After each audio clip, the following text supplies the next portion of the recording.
Hi, my name's Daniel Turnhad. I'm the translator of half of the novel Escapes. The novel was originally a bilingual novel, one half written in Spanish by Buenaventura Escobar, which I translated into English, and the other half already written in English by his former partner and fellow Scrabble world champion, Florence Satine. Escobar mentioned the present book to me only on one occasion, a drunken evening in 2008, when I got the impression that this was just an idea of his that he was tossing about to see if it stuck, that of a bilingual novel about a game of Scrabble that switched back and forth between languages and perspectives, about a board game long out of fashion, rather than a long since completed book co-authored with his first wife. He showed me a scrawled diagram of a completed Scrabble board on which every word was valid in English and Spanish. I shrugged. I had little interest in Scrabble back then, and Escobar was always coming up with weird ideas for books he never got round to writing. The two manuscripts that make up the present work were found in different rooms amid the sprawl and clutter of Buenaventura's now semi-famous residence on Calle Emilio Civit in Buenos Aires after his untimely death in a sailing accident in 2017. One half, the Buenaventura side, was printed out in Spanish and found among some 6 or 7 unpublished manuscripts, I think. The other half, the Florence side of the book, was found in a large brown padded envelope with a Bismarck, Oregon postmark dated October 2005. The envelope had been opened, although it wasn't clear whether the handwritten pages inside had been read.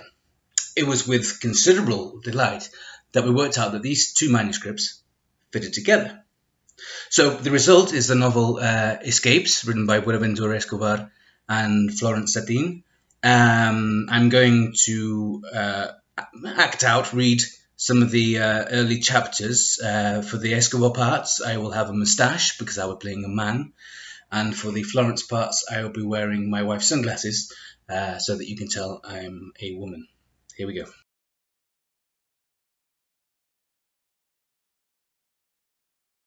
You know how this is supposed to end. They shoot you. Dead. That's what they do, the Scraffier. No torture, no cloak, no dagger, no messing. In approximately 1 hour, maybe 2, so their traditional narrative goes, that black airship will loom, its distinctive trademark logo mysteriously absent. And from there will descend my assassins, the Scraffier goons, the many inbred offspring of the Hilbert family, and open fire. And that will be that.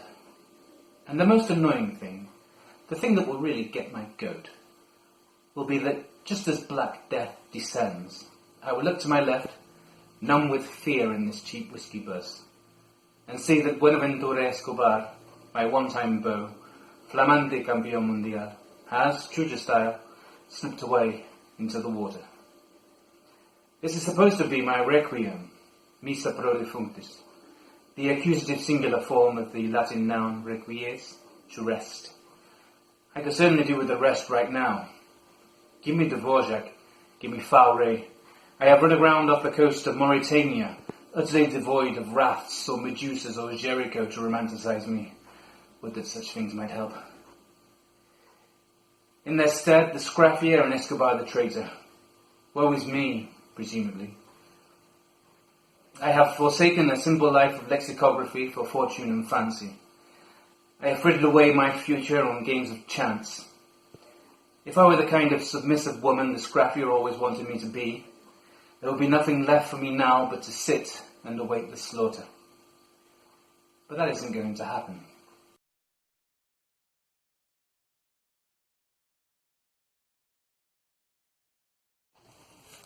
Even in their advanced years, the Hilbert triplets continued to dress almost identically. Gold-framed sunglasses, tank tops they knitted themselves, pelusa red, gachi yellow, celeste sky blue, pleated skirts, black Converse sneakers, Virginia slim between bony fingers. They were more mean girls than mean streets. No, you would never imagined that this was one of the most feared mafias on the continent. But that was what was so devilishly clever about the Scraffier. No one imagined back then that there was such a thing as the Scrabble Mafia or anything like that. And then we started to hear rumours around about 93 that there was some kind of illicit organisation controlling global Scrabble. But you know how people make things up and see conspiracies and mafias everywhere, and you'd pay no attention. But then we, the humble players of the competitive Scrabble world, Comp Scrab, began to see that, effectivamente, there was some kind of Scrabble mafia. And we started calling it the Scraffia, first as a joke, but then not so funny. And it wasn't until the Atlanta Olympics in 1996, of all things, that the Hilbert triplets cover was finally blown. Scrabble is a sordid game.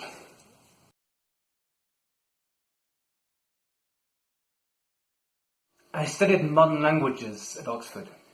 My year abroad, while others ventured to Cuba, Réunion, Nicaragua, was a semester in Aix-en-Provence, another in Oviedo, then a summer in Verona. I graduated with the first, won a prize of some description. It was pretty quiet and uneventful. Heaven. My academic choices were the equivalent of a craven man who's bungled his way into a bar brawl and is gingerly raising his hands, saying, "Look, we don't want any trouble." Spectacle preservation at the forefront of his mind. I avoided the hard edges. I'm a linguist. I'm drawn naturally to tongues. There aren't many things much softer than tongues.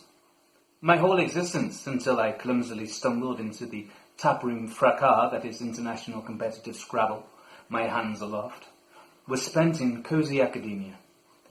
I graduated from my books and dictionaries and men in beige crew necks, and got a job at the Oxford English Dictionary, moving just down the road to a life of books, dictionaries, and men in beige crew necks.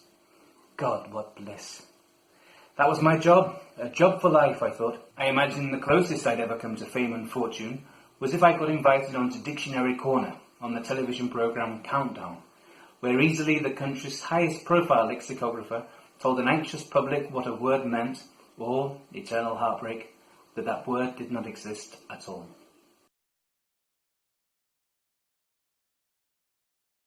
There are about 500 three-letter words in Spanish, but over 1,000 three-letter words in English. English being the kind of monosyllabic language that lets in a lot of abbreviations and onomatopoeias. The kind of words that make reasonable non-Scrabble folk cry out, "That's not a word!" So if you wanted to tell this story in three-letter words in English, you could totally get the job done.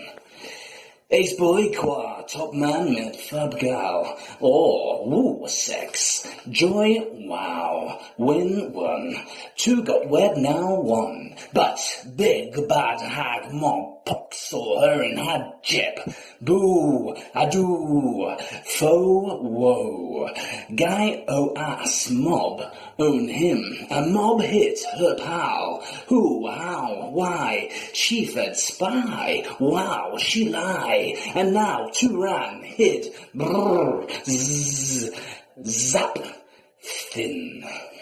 But that's all to come.